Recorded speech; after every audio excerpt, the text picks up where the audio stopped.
Hi guys. So the product that I have in front of you today is called Aptly. What it is it is both a booking website and a software to run your booking business. So on the front end, this is what your customer sees, right? So it's called Aptly.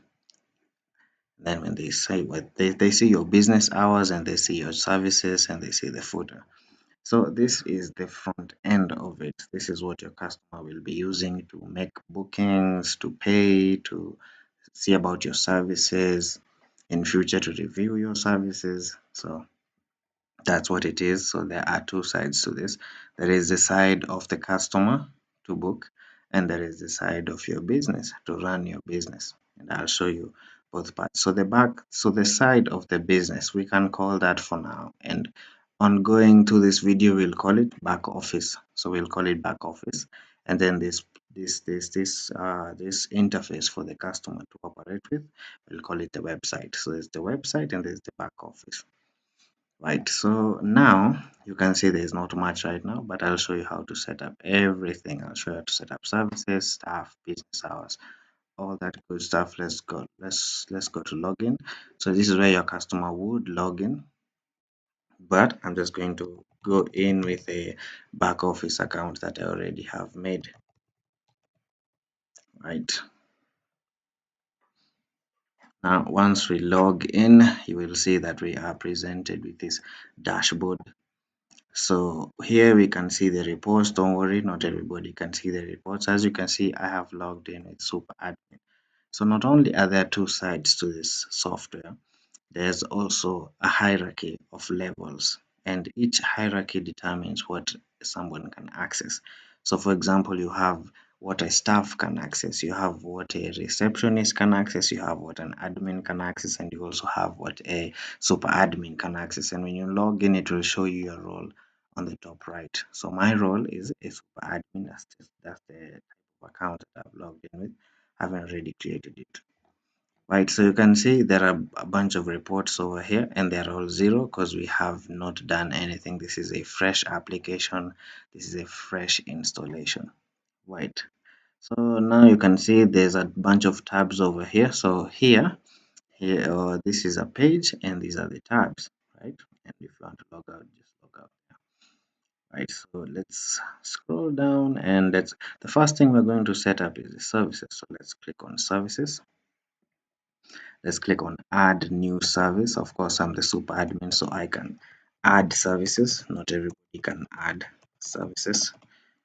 I'm going to say Lash extension, so I'm just going to add an example of a service called Lash extensions, and I'm going to describe it as Lash extension service.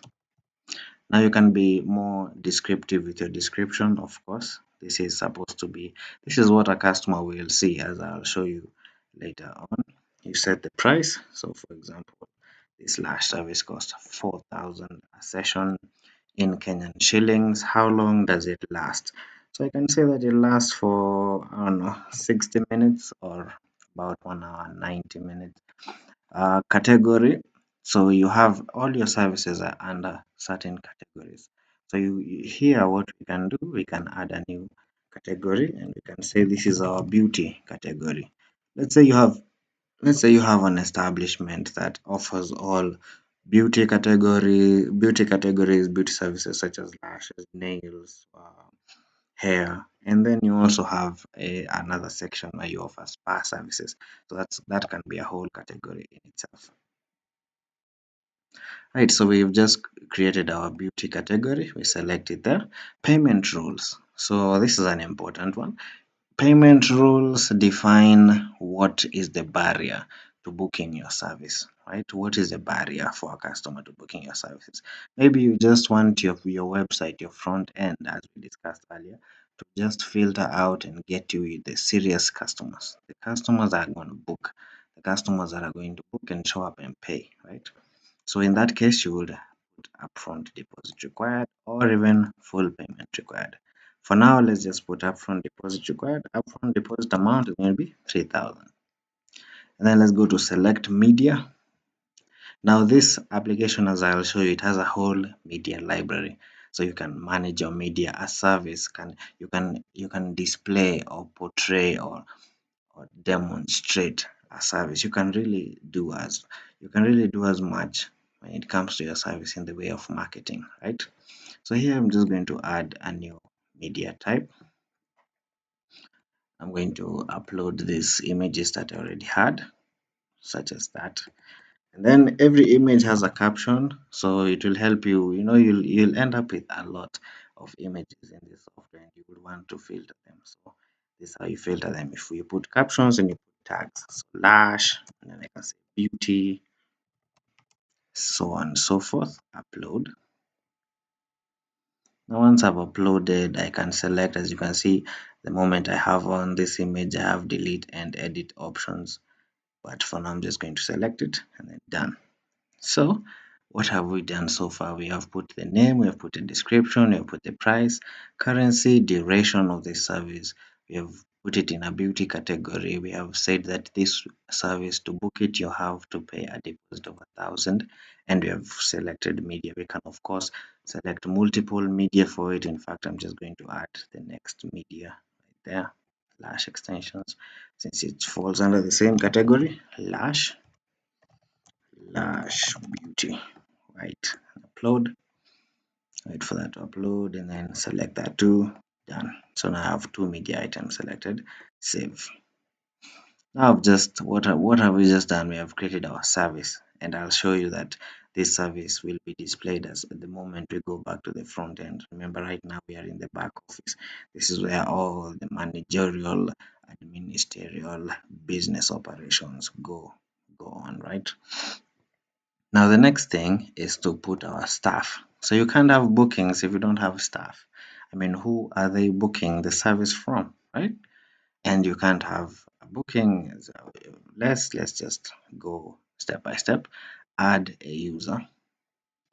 So here I'm just going to add a user. I'm going to call them Moti.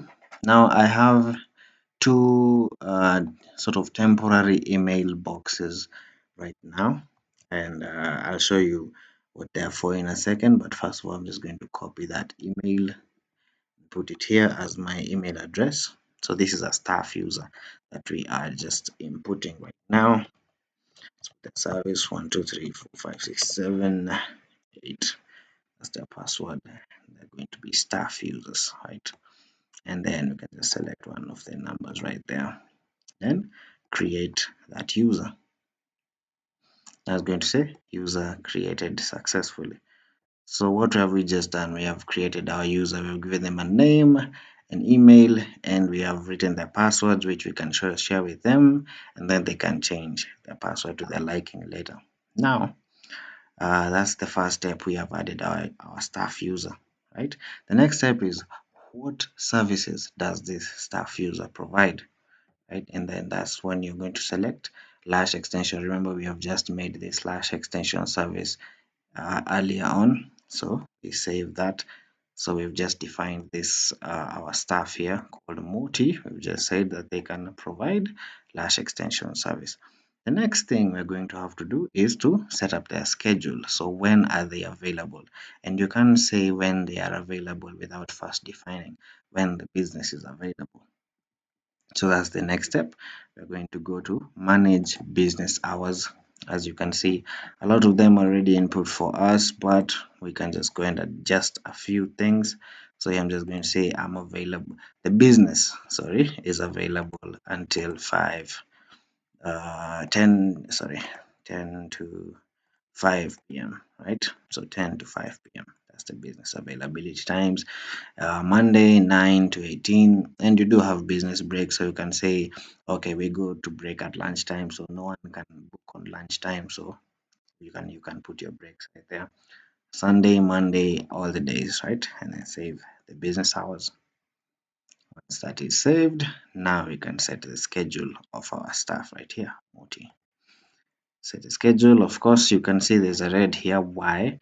Because first of all, we set our business hours on Sunday to start from 10 a.m. So you can't have the staff entering before 10 a.m. That's why it's red over here.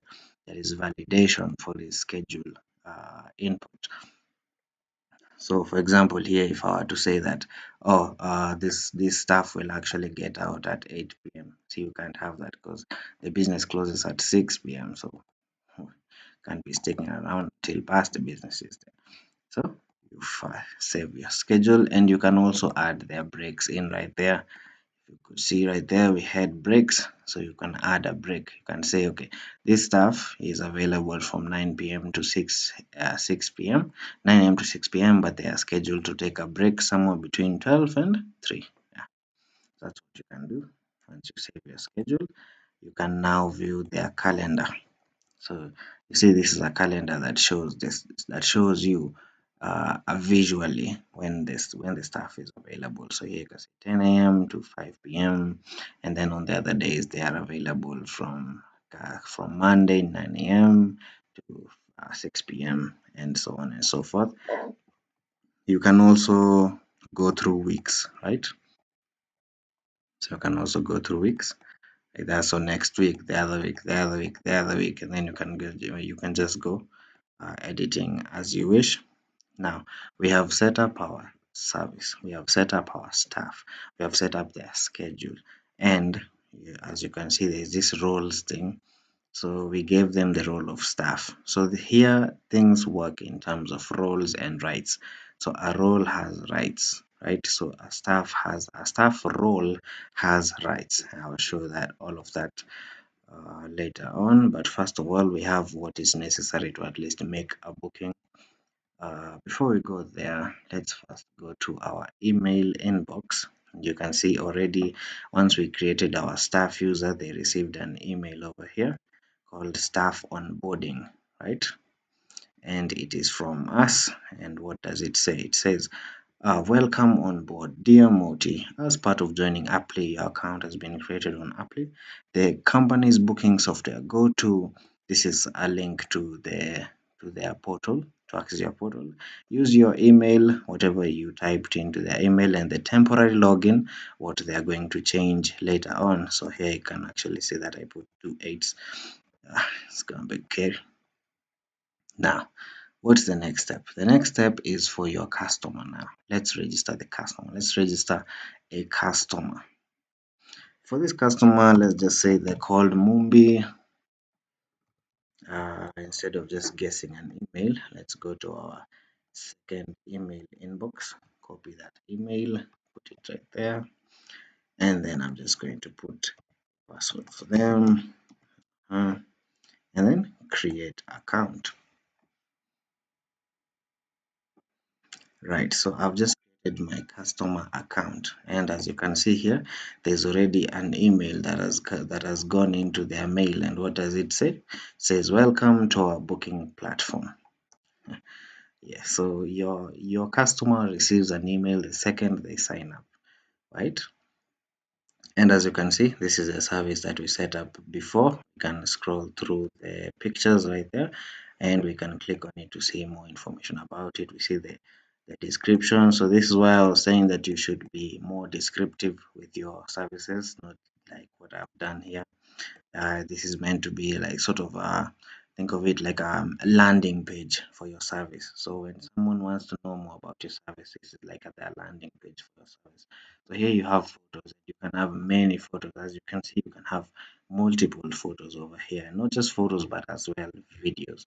So you can have photos and videos displaying, demonstrating, portraying your services, and a customer can wish list your services as well, which is what that love heart is for. Now we set this up, right? We set this service up to require that a customer pays a deposit before booking it, right? So if a customer wants to book this website, they have to pay a deposit of 1,000, as we had set up when we were creating the service. So let's go to book now. Let's go to the second date.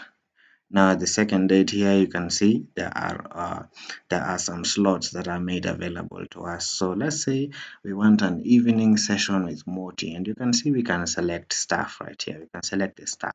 So we created a staff called Moti who provides this service and is available during these times. So what the application does is it presents us with the availability slots, the available slots, and the available staff in those slots. So here you can say we have a slot of 4, a slot of 4 p.m. And if I book this slot is going to be booked for however much the duration of the service is going to last for, right? So now what you can see here is that I can actually select the staff, right? So if there were multiple staff that were offering this service, I will be able to pick among them, right? And what does that do? It enables your staff to do your marketing for you, right? So your staff members can, if you pay them by commission, or if you even if you don't, but if you especially if you pay them in commission, they can just like bring their customers to your platform and they say, hey, at the point of booking, select my name, right? My name is so and so. My name is Jean. When you're going to select a booking, select me as your staff member of choice. Now, once we have reviewed our details over here, we go to the next step. Now here you can say that you can see what it says, right?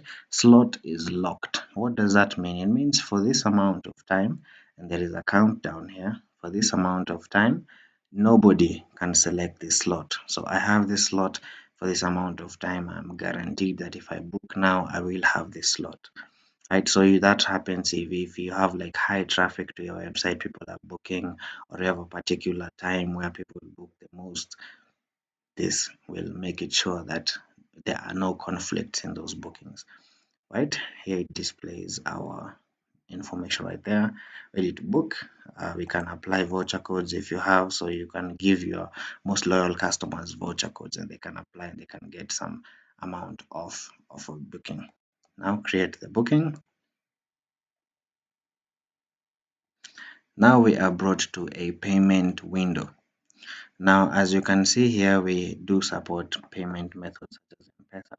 We support Airtel Money, we support Visa cards, and here we also support MasterCards, American Express, you name it. So here your customer can pay online. They don't have to call you and be like, oh, I have sent you money or what. They can just pay online from here as they are booking. So here what is it telling us? It's telling us that we are about to pay a deposit amount of 1,000, right? And we have selected Visa, put our information right there. Now in my card details, I'm just going to select a test card, right? For this demonstration, I'm just going to select a test card right there. All this is okay. Now proceed. So you just wait for it to process your payments. So that's what we do in this application. We process customer payments for you. So you as the boss, you can just be lying, somewhere. You can just be somewhere and your bookings are being paid for. You're just receiving bookings. Right. So we can see our payment has gone through. We have a balance of 3,000. We have paid the deposit. Booking ID confirmed, and here's my payment details. So here it will say like what my card, what my amount, what method have I used, view in profile. Right, we have just made our booking right there. We can make additional payments to it. So what the customer has is a balance of 3,000. They can be like, oh, I'm about to go there. Let me just pay the full amount. Let me just pay maybe 1,000 or 1,500 of it. So say, let me pay 1,500 of it, right? Pay 1,500, and then I'm taken through the same payment process right here. I'm just going to select Visa. I'm going to select I'm going to put in my card. I'm going to put accept and proceed. So what am I doing? I'm making an additional payment. So when I was booking, I made the deposit amount. Now I'm making an additional payment of 1,500 towards the booking. And as you can see, as you will see shortly, it will actually add to the amount paid of that booking. Right. So let it process. Then let it return me to my profile saying additional payment has been processed successfully. So now I can see over here that I have paid 2,500 so far. right? So now I'm remaining with just 1,500. I can say, let me get the service and then I'll pay for that when I arrive. As you can see, we wish listed the service, so right there, it's there in our wish list. Now, we're done with that for now. Let's go to our profile. Let's log out now. So what I want to show are these reports. So far we have been paid 2,500, so that's revenue that has just come in. We have a profit of 2,500. We haven't recorded anything yet. No expenses, no tax, no vouchers, no refunds, right? We have an outstanding payment of 1,500, which is from one of our customers. We have made today revenue. This is a sales per trend, so every day is going to be filling up, right? So these are reports for this week or today. You can see reports for today, this week, this month, this quarter, this year, or any period that you decide to put here. And then all these reports are going to show you in that period of time. So here you can say payment method distribution. We have 100% Visa because that's the only payment that we've just made. We have lash extensions right there. We have the staff moti. So here it will have a list of your top performing staff, your top performing services, your top buying customers, your customer acquisition trends. So today you got this amount of customers signing up. Tomorrow, this amount of customers signed up. The other day, that so and so and so and so, right? Staff utilization. So how many of your staff are actually booked, or in your business, how many days in your business are booked? What is the cancellation rate? What is the tax efficiency? So how many of your receipts are being processed in tax, right? So yeah, what are your popular time slots? So what time slots are people mostly booking? So you can optimize for that time slot, right? And then you have your average customer lifetime value. Right now we just have one customer that has paid 2,500, so that's the average right now, right? And then you have your outstanding payments. So your customer Mumbai still owes you 1,500. Right. So, and these reports, not everybody has access to these reports. Remember, I'm in my super admin account. If I go to my receptionist account, which we will be doing in a short while, you'll be seeing that I won't have these reports. So, and you can assign roles and rights to your liking, right? So even these are the default roles and rights that the application starts with. But you can decide, hey, I trust my receptionist with this and this. I trust my admin with this and this. It's not set in stone. Now here we can go to bookings and we can see the booking that we had made, Mumbai, lash extensions, Moti, which time it is, which time, what payment status, all that good stuff, right? So, and it is confirmed because I have paid for it, but it is a partial payment because I have not finished. I still have a balance with it, right? Now, what I wanted to show you is that actually let's first hold off on that. Let me show you about expenses. So what you can do is your business has expenses and you can add them here. So for example, I have an expense category called rent. I have an expense category called rent. So here I put in my rent category.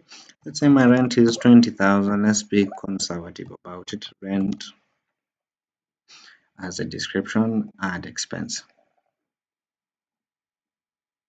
Right, so we have just added our rent expense right there. And as I will show you that here now, if you come to your net profit, you see you've made 2,500 today, but you still have rent due of 20,000 that you have to make up for. So that expense goes into your calculations of your net profit, and it does come here to total expenses, right? Now, the next thing that I wanted to show you, first of all, let's go through media library. So you have this media library that I was telling you about, and here is where you can manage all your media. So you have these services. First, you put your media, and then you select them for your services. So you can have any types of media. You can have videos, you can have pictures, you can delete media, you can edit media, you can filter media by tags or by when you put them, or by captions. Here's what I was saying, that yeah, those tags and captions are meant for categorizing your media. Now you have all this good stuff. You have your email dashboard. Here's where we can see, oh, we are supposed to be receiving an upcoming appointment email right there. Right, so here you have your upcoming appointments email. So as soon as a booking was made, as soon as we made that booking with the account of Mumbi, our customer account Mumbi, our staff received an email that is saying that they have an upcoming appointment. So it says, Dear Moti, you have an upcoming appointment for Lash Extensions, the service, on September 2nd, 2025 at 1 p.m.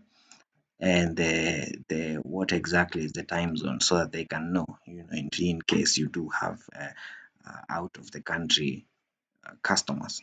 Your appointment status is currently pending. Thank you for working with us. View your appointment. Yes, as well as your customer. So I don't know if this was the customer. Was this the customer? Yes, so we have another email right there. Let's see. Yes. So to the customer, it sent, so to the staff, it sent an email saying that they have an upcoming appointment coming. To the customer, it sent this email saying, we have received your booking, right? So dear Mumbi, we have received and created your booking for Lash Extensions on September 2nd, 2025 at 1 p.m. Africa Nairobi time. Your booking's status is currently pending. Thank you for your interest in working with us. So yes, you do have emails supported in this system, and SMS is actually upcoming. So we are working also on SMS. So not only will your customers and your staff be receiving emails, they will be receiving SMS as well. And here it will show you the status of your email. So whether an email was delivered, whether it bounced, whether it has not been opened yet, all that is there, is right there, right? So the next thing that I want to do is show you the payments. So we have made two payments so far. We've made the 1,000 bob and we have made 1,500 bob. So, yeah, so all those payments are recorded here. So the customer makes a payment, it's recorded here, and you can also add a manual payment. So let me show you that over here. So let's say Mumbi pays for her Mumbi actually pays the rest of her 1,500, but she doesn't pay through the website. She just calls you and she tells you, hey, check your phone. I've just sent you 1,500 as the last payment for my booking. So in that case, you would have your receptionist come here, and so here you can just say 1,500. Was it cash? Was it M-Pesa? If it was M-Pesa, you have to write your M-Pesa code right there. And then you say payment account, that one is for cards or phone number. So what is the phone number that she paid with? And a description. These are optional though. And then you can say mark booking as completed, right? So create a payment. Now the booking has been paid full amount, but as you've noticed, we've just added that payment in manually, right? So you can actually add payments manually. Right, and then let's say the customer even wants a receipt. So here you can come here to your view, and then you can print a normal receipt. So here you can print a normal receipt. Let me just show you. So this would be your business name. This will be the booking ID, the name, the staff, and how much she has paid, right? And as I'm about to show you, that you also can generate a fiscal receipt. So some customers may want you to generate for them a fiscal receipt, a receipt that they can actually redeem later on. So generate fiscal receipt. And then here they can give you their customer pin. So they can give you the customer pin. You enter it here, it's optional, but if they do want a pin, you have to make sure that you put their pin there first. And then generate fiscal receipt. So it will tell you the customer pin is optional, but if they have a pin and they want to use their pin, you need to put in there first, right? And then proceed anyway. So it will stay a while and then it will print for you your ETR receipt. So that's what we call this. It's an ETR receipt. It has this, and if they scan this QR code, it will take them to the KRA website, right? And then I can say print that, and that will print, right? And then I can send them that ETR, right? So the same way that we are printing, the same way that we have our reports here that show us our our monies, our nini nini. You can see here that as soon as we've printed that tax receipt, that fiscal receipt, now we have taxes here as a deduction. Now we have taxes there as a deduction. And if I come here to Z reports, now here I can see how much I have in tax, how much do I owe in form of tax over a period of time. So I can say today, last 7 days, this month's quarter, this year. Let me just say last 7 days. Generate a report, and then we get our report right there. So we have just made a sale. It was close to, I believe, 4,000. So this is the total, the total taxable amount, and then this is the total tax. And this, as you have seen in the dashboard reports, was being minused from the total revenue, right? So there you go. You have your Z report, and you can print that Z report. Now, here you can actually see your customers as well. So here you can see your customers and you can view their statement. So this customer Mumbi, you can view their statement right there. And you can see she has made a total of 1 bookings, she has spent a total of 4,000, and she has a balance of 0 bob because she has paid for her bookings. Here you can see that the payments as we have recorded them. So Visa, and then we recorded for them a manual M-Pesa payment. So payment manual. This is how you can track manual and automatic payments, right? And then you can print that statement as well. You can filter by current, who has overdue and who has no bookings. Maybe you want to send them targeted emails, right? So let's go on to staff and users. Let's register another user. Let's say this is Ann at mail.com. So this time just put a generic mail. So, right. So this one is going to be a receptionist. So you can see here you have customer, staff, receptionist, admin. So I'm just going to add a receptionist right there. Create that user. Right. So now I log out. Then I log in with Ann@mail.com, and then I log in. Right, so I've just logged in with and you can see already here on this receptionist account, as you can see on the top right, we have the list of what we can access is significantly less. So we don't have those dashboard reports. We just have bookings, payments, customers, staff and users, services, and media library. Let's start with the bookings. So if we come to bookings, what we can do is we can actually even add manual booking. So there are customers that don't really want to go to a website, or they're not used to it. There are customers that are, they're not used to using websites to book. They're just used to calling. So uh, you know search will continue, and we do have provision for adding manual bookings. So here you can a receptionist account can come here and say add booking, right? Maybe even the customer is not among the list of customers, so they can say add a customer. Maybe this customer anaitwa Jean.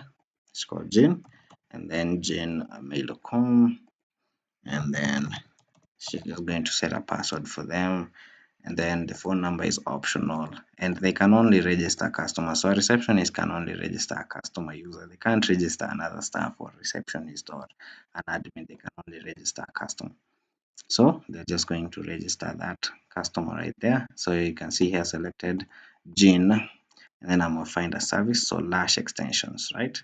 And then maybe this customer wants to book it on Friday, 4 p.m. maybe, and then the only staff that's available at 4 p.m. there is Moti. And then we can put there some notes for them. So maybe prefers rain sounds or something. And then create booking. So there we have just made a manual booking. And then let's say even this customer says, oh, hey, on that booking, I have just paid 2,000 to it. So you can go ahead and record that 2,000. Come here to add payment. So they have paid 2,000 and they've paid M-Pesa. Put in the code right there. and then mark it as confirmed. So at first it was pending because they have not paid anything, but now since they have paid, we can mark it as confirmed. Complete. Now their booking is confirmed. You see what happens there. And let's say even in the when we were adding their customer, we put their actual email. Here we've just put an generic email, but if we put their actual email, they'll actually have they'll get an email as were the other emails being sent. They'll get an email saying, hey, your booking has just been made for this and this service, this and this date, right? So that's something that you can do on this platform, and you can view and you can send them the receipt of their booking, right? Now, the next thing is payments. So your receptionist can access your payments. They can add a payment here, just as they did for the bookings. You can add a payment there. Customers, so they can access your customer list, and then they can view their statement if they follow up on their own customers, the customers that they have called, or the customers that have called them. They have staff and users, but they can only access other staff, and they can't add a user that is not a customer, right? And they can view the business hours. So they can't update the business hours, not like we updated it in the super admin account. But here they can just view the business hours, right? So that they can see, like, if the super admin goes and updates maybe Saturday, and then say Saturday the business will actually close at maybe 9 p.m., then the receptionist will be in the know by simply checking, right? Now the next thing that they have is services. So they have these services, but they can't add a service, and they can't edit or delete a service. They can just view the services. So if a customer is inquiring about a specific service, they can just come here and check on it, right? They also have media library, but you will notice there is no option for adding or deleting or editing media in their account. So it's just they just view the pictures of it, right? So that's your receptionist account. So I want to show you what the staff portal looks like. So so people have different places of accessing the system. For a super admin or an admin or a receptionist, you've already seen. This is now the staff portal, right? So a staff portal is different from what we've seen so far. A staff portal just tells them what upcoming appointments do they have. So they already received an email for that they have an upcoming appointment, but even more than that, they can log into their actual portal and see which appointments and more information about their upcoming appointments. They can come here to their my appointments section. They can see their upcoming appointments. They can see if the payment status of that appointment, right? And then they can also access their schedule, and they can actually update their schedule and say, actually, I'll only be there until 4 p.m. And then they can save their schedule, and then they can update their schedule. That way they can also view their calendar, so they can see, oh, this is my availability for the week. I have just updated here, and this one was already set by the super admin, right? So we can update and we can view our schedule. We can view our services. So what services have we been assigned? What services has the admin told us that we can do in this platform? And we can also access the profile. So in case I want to change my email, so where those emails go to, in case I want to change the phone number for future SMSs, I can change that there, or even I can change the password. So we had created for them a temporary password, but they can actually update their password, right? So that's their staff account.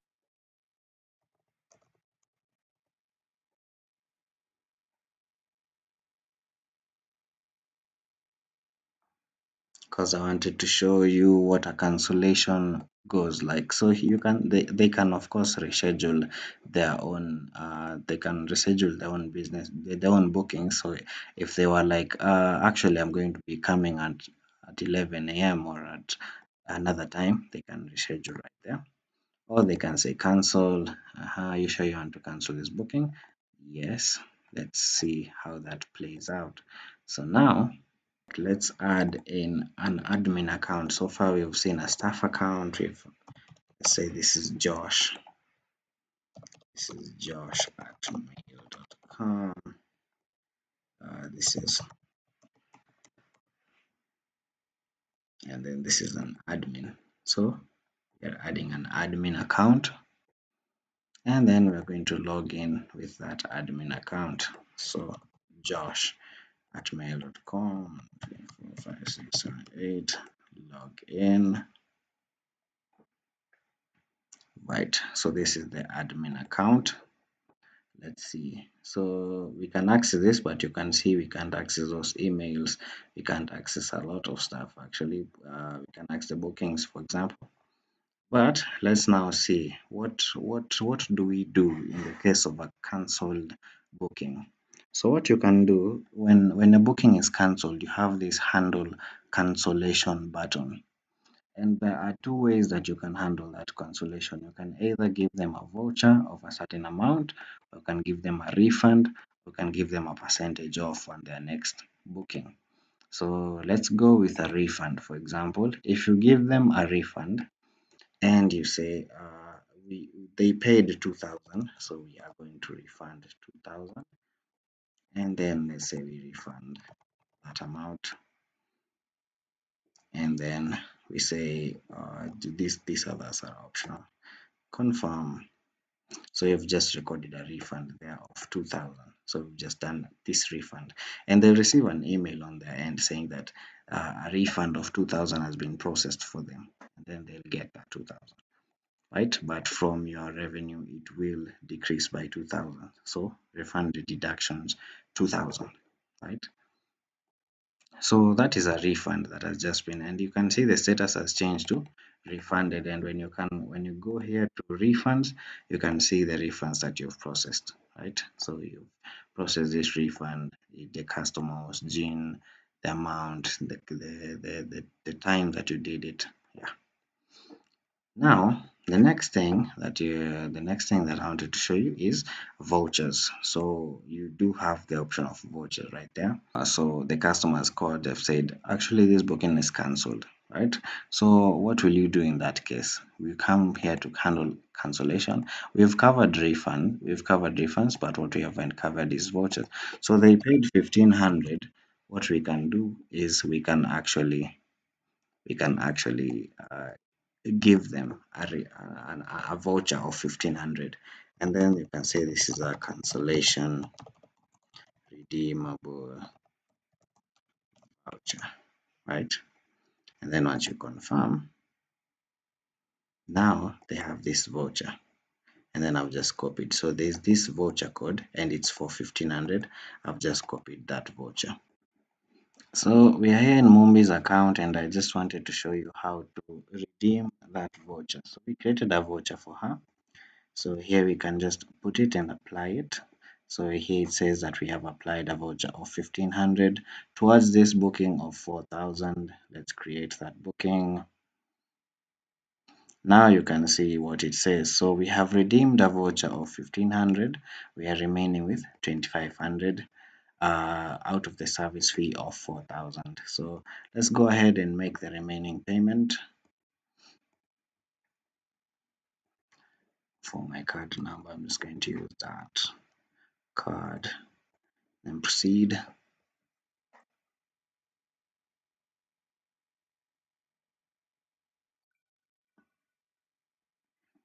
Right, so as soon as we have done it, you've just seen 36 seconds ago, we have received your booking. Right, so let the payment process right there, and then let it take us back to this page, and then now we see, oh, okay, so we applied a voucher of 1,500 and we have just paid 2,500. So viewing profile, now you can see, oh, we have actually paid. So here in the payment, you can see total amount 4,000, paid 2,500, voucher applied 1,500, effective paid 4,000. So these are some of the ways that you can, what is it called, de-escalate a situation of a cancellation. So you have two options. You have the option of doing a voucher, or you have the option of refunding. Right, and if you want to access your vouchers, here is the place where you access those vouchers. So here you can see Mumbi has actually used that voucher. So we have just made a booking with Mumbi's account, and you can see that we redeemed this voucher, so now it's remaining 0 bob. Yes, and its status is redeemed. So, and it was meant for cancellation, and it has been redeemed on which booking. So, you can really follow up on things. And the last thing that I want to show you is what about role management. So, here you have the default roles that I've been talking about. So, first of all, this account is a super admin account. So, here's where we see that super admin account. Admin, so when you click on a role here, you can see what their rights are. So like an admin has an access to create a booking, read a booking, create a service category, read a service category, DigiTax, for tax, expense categories, expenses, media, payments. So that's what, and you can create your own role. So you can create a role here and you mix in rights from different roles. So you can create your own special role here for somebody that you trust maybe, and maybe you don't want them to be a receptionist, but you also don't want them to be an admin. You want them to have rights that are somewhere between those. So you can create your own specialized role for them with all the rights that there are in the system available to you. Now here you have all the rights in right management. You have all the rights, and if you, for example, search for email, you see, oh, there is a right here called reports, email analytics. If you search for reports, so you can see all the report rights. So each report here, you can even restrict somebody. You can allow somebody from seeing this. You can allow someone to see this page, but maybe there's a report here that you don't want them to see. Maybe you don't want them to see the net profit. So you can remove that net profit from their rights. Maybe you don't want them to see staff performance or top services or customer. Whatever you wish, you can really just go in and edit, right? And then here for security purposes, we do have audit log. So everything that we do in this system is logged, everything, and I mean everything. So everything that happens in this system, it is logged, right? So you have your log statistics, you have your auto refresh, so you can click this on and then you see like the logs as they come in. What this allows you to do is a complete investigation on something. So if you ever have a quarrel or an event or an occurrence where you need to actually see who did what in the system for accountability reasons, you do have this. So you can filter by date. So if you know that they did it from this date to this date and it was on a particular service, maybe they added a particular service, maybe someone added a service and you want to know who is it exactly, and they create a service and they say all status and apply. It's going to load and it's going to, oh yeah, it's us. You see, we created our service as the first thing that we did in this system. So you can see that it was logged here. You can see that it was logged here. So what did we do? Where did we do it from? What time did we do it? All of that is logged here. So that's it for now. There are a lot, there's still a lot to cover, but I just wanted to show you an overview of what the system is and what it can do for your business. So now I think you know, now you've realized that this is it's a booking website, but it is also a software that can help you in the operations of your business. Thank you very much for your time, and I do wish to hear from you.